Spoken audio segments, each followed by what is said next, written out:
All right, guys, we are back at CEDIA 2023 at Sony, and we got JT in the house. We're going to be talking about all the integration that Sony products have with other partners.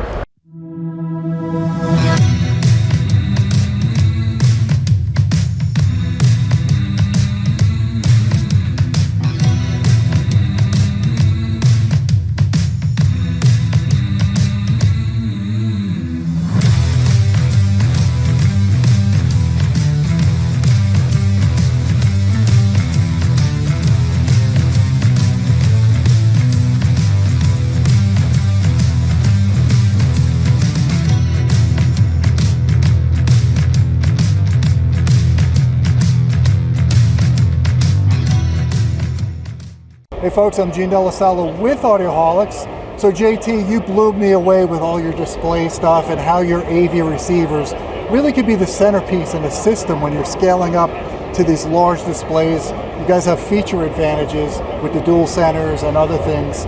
Why don't you tell us about all these different partners you work with on the CI end of the business? Definitely. So last time over at Audioholics Live, you were talking to my partner Savant. And we're really going over the performance. We're doing some amazing things with ES. We were driving 13 channels at 4 ohms, so the performance is there, the sound quality is outstanding. But really the cornerstone of our ES lineup is working with integrators, working with installers, making these just, as you said, that heart of that entertainment system. So with ES, we've been listening to installer and integrator feedback for decades, designing these to not only be the most bulletproof systems we can in those clients' racks, but also working with any control system imaginable. So all over this booth, you'll see our partners integrated with us. We've got Snap One, we've got Crestron, we've got Control 4, we've got Savant, we've got Oversee, and many, many more partners. And working very closely with these installers, working very closely with these partners, we want this to be as seamless as possible.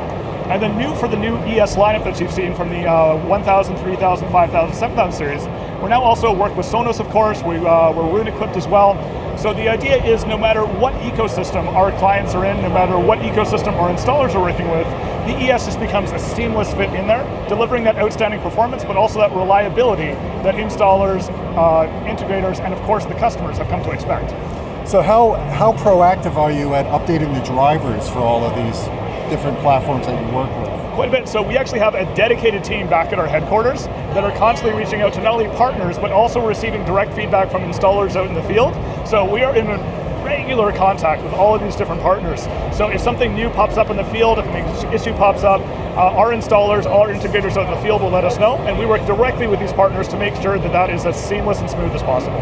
So give me an idea, if someone is setting up a Sony system in their house, they've got a display, they've got the AVR, got a speaker system, how integrated is that system as a whole? Does it know automatically that the Sony TV and a Sony receiver is paired with it?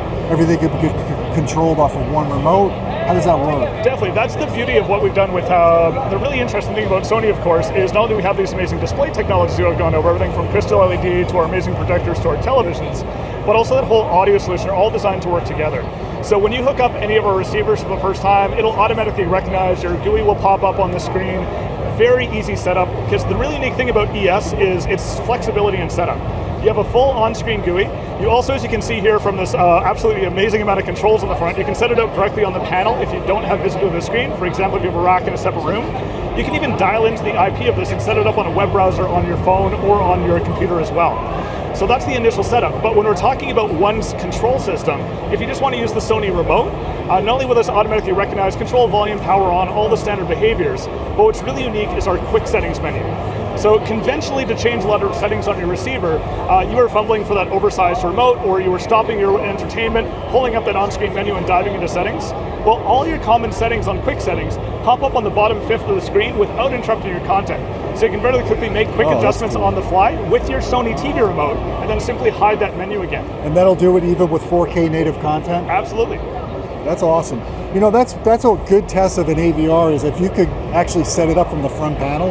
A lot of the ones you can't. If you don't have the remote at hand, you can't do a lot with the front panel. So the fact that you mentioned that's a really good feature. Exactly, and that's really come from that installer and that integrator feedback. Because if you think of it, this can be an amazing showpiece in the media console in front of your television or in front of your large screen. However, most often in home theater setups, this is going to be in a separate room, in a closet, in a rack, and you don't always have visibility on that screen. So that on-screen menu is exactly the same order, exactly the same functions on that front display. So if you know the Sony receiver, no matter what interface you're dealing with on it, it's always going to be in the same place, always going to be simple to set up. Very cool. Well, JT, I appreciate you giving us this insight into the custom integrator area of Sony. You guys are obviously very serious about this. Guys, if you like this video, please hit the thumb up. Don't forget to subscribe. Don't forget about our Patreon channel at patreon.com/Audioholics. We appreciate your support. You get direct access to me if you want to suggest video topics.